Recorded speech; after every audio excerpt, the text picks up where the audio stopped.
안녕하세요. 대표단 아타쉐 여러분, 한 주 동안 잘 지내셨는지요? 저번 1강에서는 2015 광주 하계 유니버시아드와 대표단 서비스에 대해서 알아보았는데요.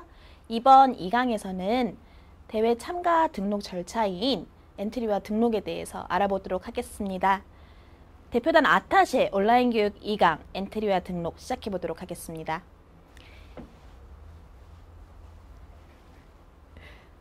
네, 목차를 보시겠습니다. 첫 번째 파트에서는 대회 참가 등록 절차의 첫 번째 단계인 엔트리에 대해서 알아볼 예정이고요. 두 번째 파트에서는 등록과 등록 절차, 세 번째 파트에서는 이제 등록 카드 이외에 사용되는 기타 보조 패스, 그리고 네 번째 파트에서는 여러분에게 익숙하지 않은 등록 관련 용어들에 대해 알아보도록 하겠습니다. 자, 그럼 본격적인 학습에 들어가기에 앞서서요. 오늘의 학습 목표를 보도록 하겠습니다. 여러분들이 이 강의를 모두 들으시고 나면요. 엔트리와 등록에 대해서 설명하실 수 있고 대표단 현장 등록 절차를 이해하고 지원하실 수 있으며 마지막으로 여러분에게 익숙하지 않는 등록 관련 용어들과 그리고 기타 보조 패스 시스템을 설명하실 수 있습니다. 첫 번째 파트 엔트리입니다. 엔트리는 크게 네 가지로 나누어집니다. 참가 의향을 묻는 Participation Intention Entry, 저희는 PI 엔트리라고 부르고요. 대표단들에게 참가를 할 건지 말 건지 이제 참가 의향을 물어봅니다. 그리고 General Entry, 일반 엔트리라고 부릅니다. 저희는 G 엔트리라고 부르고요. 참가 종목 수를 제출을 합니다. 그리고 Quantitative Entry, Q 엔트리라고 부르죠. 수 엔트리라고 부릅니다. 이 종목의 참가 종목 수가 결정이 나면 참가 종목 수에 참가하는 선수와 임원의 숫자를 이쪽에서 수 엔트리에서 제출을 합니다. 그리고 individual entry, 저희는 개인 엔트리라고 하는데요. I 엔트리라고도 부릅니다. 종목에 참가하는 숫자가 결정이 났으면 그 숫자에 대한 가장 근접한 정수가 산출되는 개인 엔트리는요. 명단이 함께 제출이 됩니다. 즉 여기 I 엔트리에서 대표단의 규모에 대한 정수가 가장 근접하게 산출이 됩니다. 자, 그렇다면 엔트리는 대회 참가에 어떤 의미를 가지고 있을까요? 엔트리가 제출이 되면 대표단의 규모에 대한 정수가 근접하게 산출이 되기 때문에 여러분 1강에서 기억이 나실지 모르겠어요. 보시면 이제 대표단 규모에 따라서 대표단 아타쉐 숫자가 배정이 된다고 저희가 테이블로 보여드렸는데요. 즉, 이 대표단 정수가 근접하게 산출이 되면서 대표단 아타쉐 수, 대표단 전용 차량, 그리고 선수촌의 숙박 공간 등이 산출이 되기 때문에 대회 준비를 위한 하나의 베이스가 됩니다. 즉, 저희 대표단 아타쉐는요, 모두 총 2차로 배치가 될 거예요. 이 제너럴 엔트리랑 Q 엔트리, 즉 수 엔트리와 일반 엔트리를 기반으로 해서 1차로 대륙이 배치가 될 거고요. 6월 3일 날 마감되는 여기 I 엔트리죠. 개인 엔트리가 마감이 되면 이제 국가별 배치가 이루어질 거고요. 6월 3일 날 마감이 되기 때문에 저희 계획상으로는 지금 6월 10일에 이제 대표단 아타쉐 국가 배정이 마칠 예정으로 보고 있습니다. 두 번째 파트, 등록입니다. 국제 스포츠 대회에서는 등록을 왜 레지스트레이션이라고 안 하고 어크리디테이션이라는 용어를 사용을 할까요? 대회에서 의미하는 등록은요, 단순히 정보를 제출하는 것이 아니라요, 이제 등록 카드의 등록 카테고리별로 접근 권한이 다릅니다. 즉, 제한된 인원에서 제한된 권한을 부여함으로 대회 활동을 하는데 중요한 가이드라인이 되는데요. 즉, 특정한 권한을 인증받았다는 데서 accreditation이라는 용어를 사용을 합니다. 즉, 이 accreditation 등록 인증 카드에는 두 가지 중요한 기능이 있습니다. 자신임을 입증하는 신분증의 기능이죠. ID 카드 기능. 그리고 두 번째로 앞서 설명을 해드렸죠. 왜 accreditation이라는 용어를 사용하는지 접근 가능 코드, 접근 가능 기능이 있습니다. 네, 등록 카드를 보시면요, 이제 아까 말씀드렸듯이 카테고리별로 명시가 돼 있어요. 자신이 받을 수 있는 수송 서비스 혹은 이제 접근 가능 구역, 여기 보시면 AV, 애틀리트 빌리지 선수촌, IV, ITO 빌리지죠. 그리고 MMC, 메인 미디어 센터, 그리고 헤드쿼터, 본부 호텔 이 네 가지 장소에 모두 접근이 가능하고요. 그리고 보시면 여기 TA라고 있을 거예요. 대표단 전용 차량을 사용하실 수 있으시며 여기 보시면 포크와 나이프가 있죠. 픽토그램이 있는데 선수촌 식당이 사용이 가능하세요. 즉, 이 등록 카드 안에 자신이 받을 수 있는 소송 서비스 그리고 접근 가능한 지역들, 접근 가능한 시설 내 구역들이 모두 명시가 돼 있기 때문에 매우 중요한 기능을 하는데요. 항상 대표단 아타셰는 이 아이디 카드들을 계속 가지고 다니셔야 되고요. 그리고 이 등록 카드를 발급받는 장소인 등록센터가 있습니다. 2015 광주 하기 유니버시아드 대회 등록센터는 총 5개 장소로요 운영될 예정이며 여기 보시면은 선수촌의 메인 등록센터 그리고 조직위원회 내에 있는 등록센터 VIP들을 위한 본부 호텔 내의 등록센터 미디어들을 위한 미디어 등록센터 그리고 충주 조정 선수촌에 있는 충주 등록센터가 있습니다. 여러분들 1강에서 기억나실지 모르겠어요. 대표단 아타셰 베이스 캠프는 어디라고 말씀드렸죠? 바로 선수촌 그리고 충주 선수촌입니다.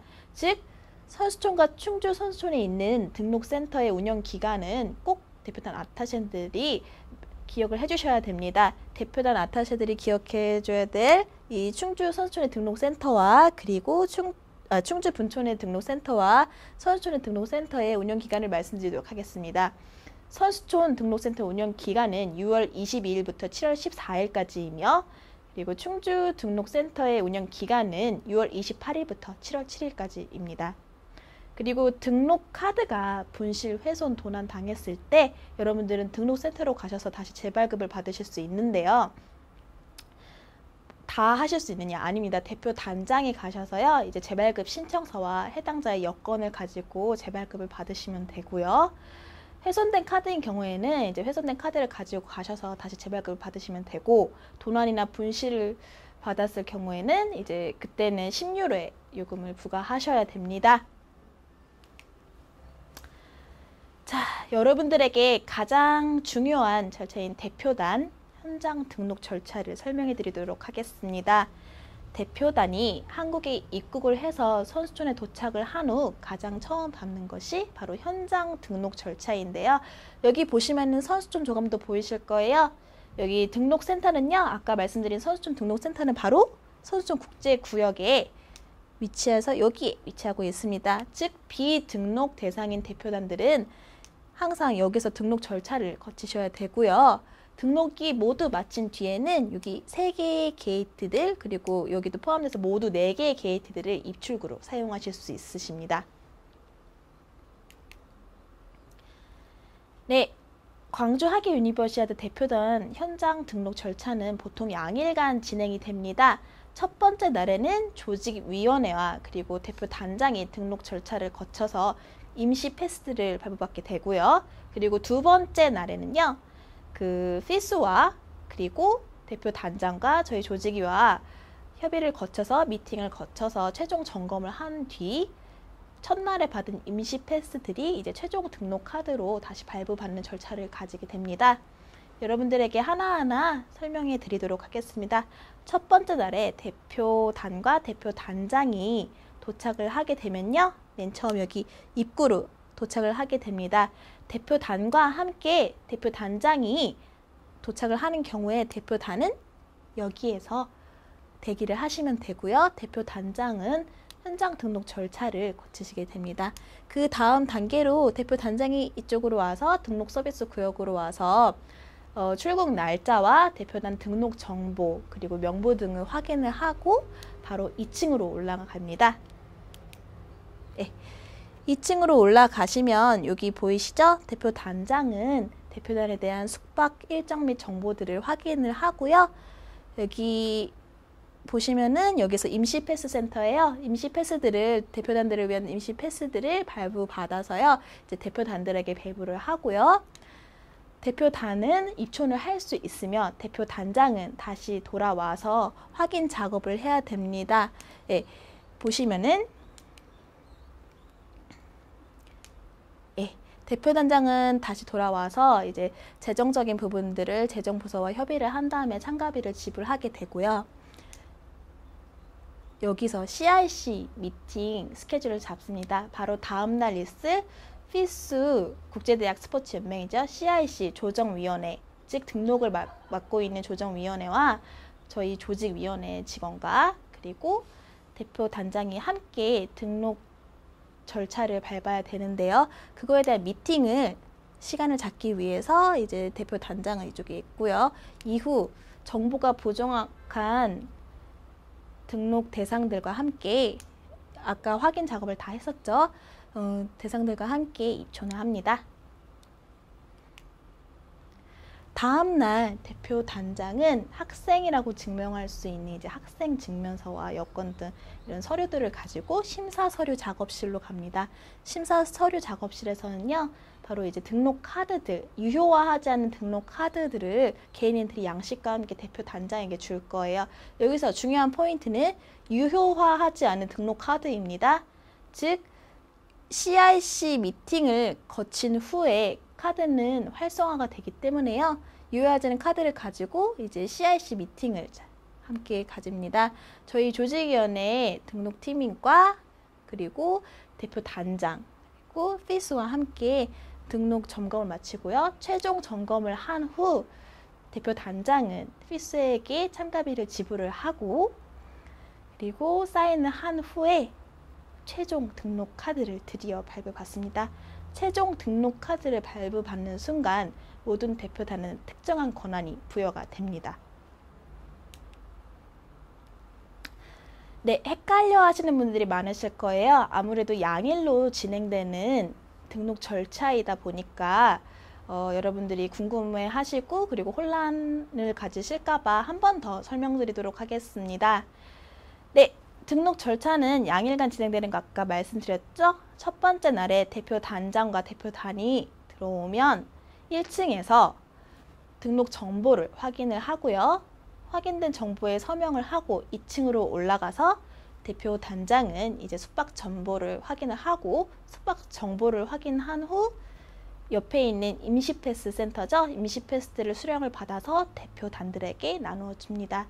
대표단은 그 후 입촌할 수 있고요. 대표 단장은 다시 돌아와서 부정확한 정보들을 다시 확인을 하고 저희 조직위원회에 참가비를 지불을 합니다. 그리고 중요한 포인트죠. CRC 미팅을 잡습니다. CRC 미팅은요.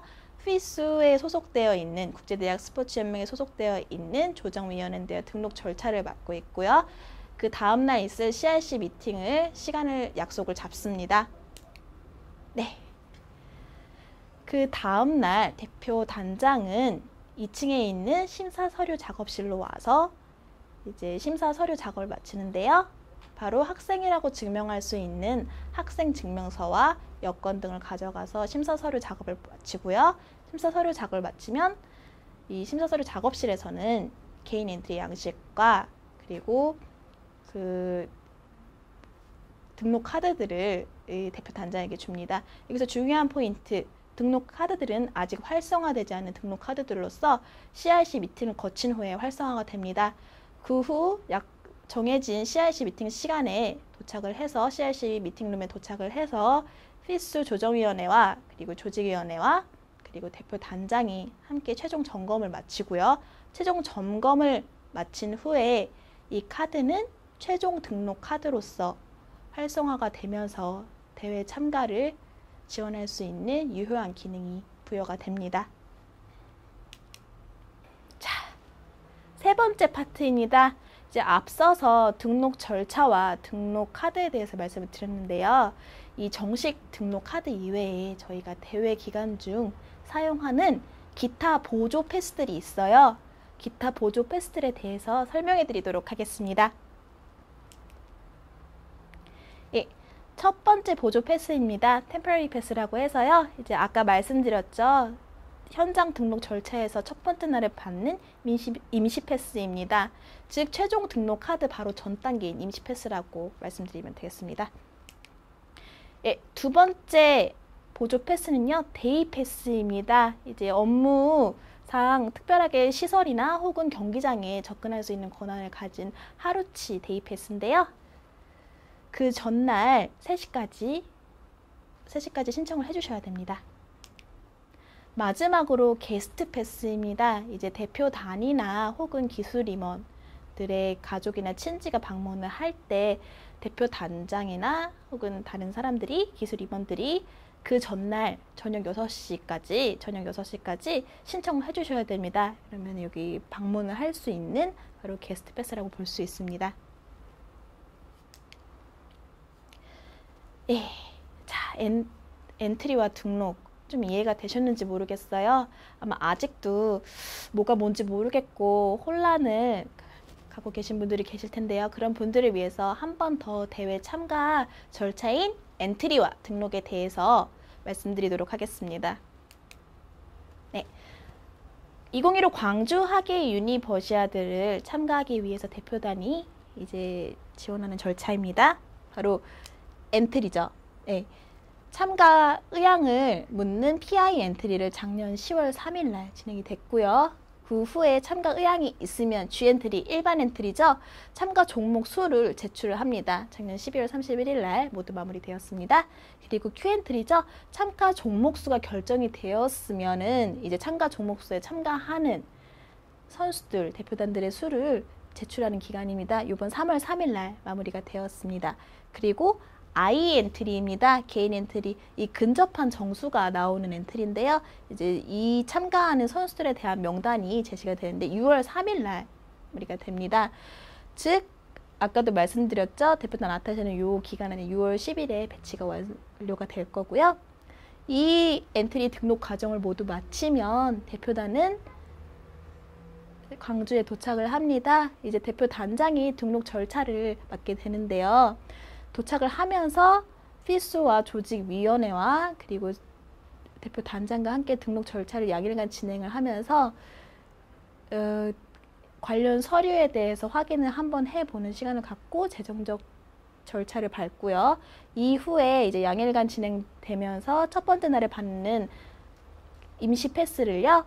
이제 등록 카드를, 최종 등록 카드를 발부받으면서 대회에 참가할 수 있는 권한이 주어집니다.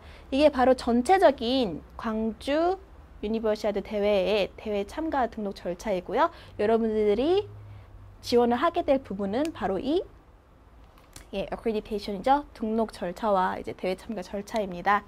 꼭 명시해 두세요. 대회 참가 절차에 관련해서 엔트리와 등록은 하나의 시발점이라는 점 이해해 주셨으면 좋겠습니다. 여러분들에게 익숙하지 않은 등록 관련 용어들입니다. 등록 관련 용어는 여러분에게 다소 생소할 수 있기 때문에 차근차근 말씀드리도록 하겠습니다.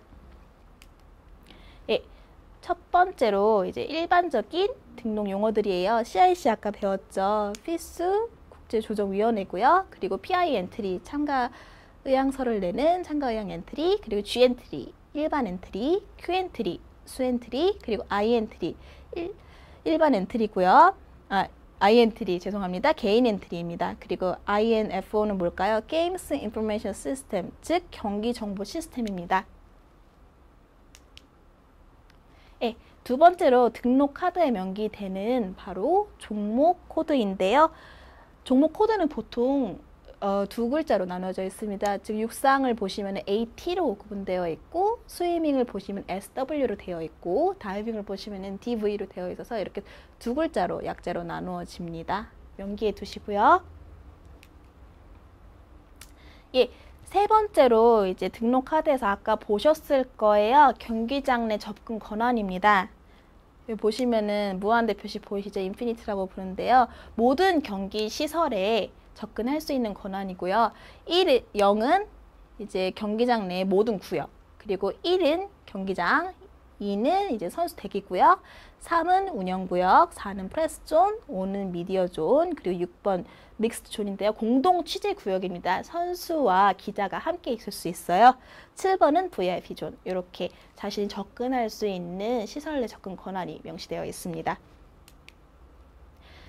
자, 마지막으로 또 중요한 것이 등록 카드 내에 명기되어 있는 수송 코드입니다. 하나하나 설명해 드릴게요. T1은 1인 1차량, 그리고 T2는 2인 이상 공동 차량을 이용하실 수 있고, T3는 예약 차량입니다. T4는 VIP 차량, TA는 대표단 차량, TF는 기술 임원 차량, 그리고 TM은 미디어 차량 이란 뜻이고요. 아까 등록카드 샘플에서 보셨을 거예요. 저희 대표단 아타시는요, TA 차량을 이용할 수 있습니다. 자, 제가 앞서 설명드렸듯이 대표단 아타시의 등록 코드에 대해서 말씀드리도록 하겠습니다. 대표단 아타시는요, 대표단에 대한 전반적인 업무를 처리하기 때문에 보통 다른 참가자들보다 접근 권한이 많아요. 대표단장과 동일한 접근 코드를 가지고 있습니다. 대표단 아타시는요, 1, 2, 3, 4, 6, 7 구역, 미디어 구역을 제외한 모든 구역에 접근할 수 있고, 전 경기장 시설에 접근할 수 있으며, 그리고 선수촌, MMC 메인 미디어 센터죠. 메인 미디어 센터, 헤드쿼터 호텔, 즉 본부 호텔, 그리고 카페테리아, 선수촌 카페테리아에 접근할 수 있고요. 트랜스포테이션, 수송은요, TA, 대표단 전용 차량을 이용할 수 있습니다. 네, 지금까지 엔트리와 등록에 대해서 알아보았는데요. 잠시 쉬어가는 시간, 퀴즈 타임입니다. 첫 번째 퀴즈입니다. 2015 광주 하계 유니버시아드 대회의 엔트리와 등록은 어떤 의미를 가지고 있을까요? 네. 두 번째 퀴즈입니다. 이제 대표단을 수행하는 대표단 아타시로서 대표단 중 한 분이나 혹은 대표단장이 등록 카드를 분실했을 시 대표단 아타시로서 어떻게 처리해야 될까요? 네, 마지막 퀴즈입니다. 대표단 아타시로서 대표단이 맨 처음 선수촌에 도착했을 때 지원하는 절차인 등록 절차를 어떻게 지원해야 할까요? 네, 앞서 세 가지 퀴즈들을 저번에도 말씀드렸죠? 요 아타시에 이메일로 보내주시고요. 궁금한 사항은 저희 이제 메일이나 이메일이나 아니면은 번호로 연락 주시기 바라며, 원드라이브는 말씀드렸죠? 이제 저희 일주일에 한 번은 공지사항 그리고 뉴스레터, 온라인 교육 등이 올라와요. 그래서 자주자주 체크를 해주시고요. 저번 1강에서 우수 답변자들에게는요, 요 텀블러와 인형과 이 보조 배터리, 보조 충전기 중에 하나를 선물을 드리도록 하겠고요. 이 선정자는 뉴스레터에 올리도록 하겠습니다. 그리고 하나 더 말씀드릴 게 있어요. 온라인 교육을 수강하시는 모든 분들은요, 수강을 청강했다는 의미로서 세 가지의 퀴즈를 항상 여기 아타시 메일로 보내주셔야 합니다. 예, 수강을 청강했다는 기록은 그걸로 남기겠습니다. 네. 2강 엔트리와 등록 여기서 마치겠습니다. 엔트리와 등록은 여러분에게 생소한 부분이기 때문에 여러 번 보셔야 되는 부분이고요. 최대한 쉽게 설명드리려고 했는데 도움이 되셨는지 모르겠어요. 그럼 3강 선수촌 편에서 뵙겠습니다. 감사합니다.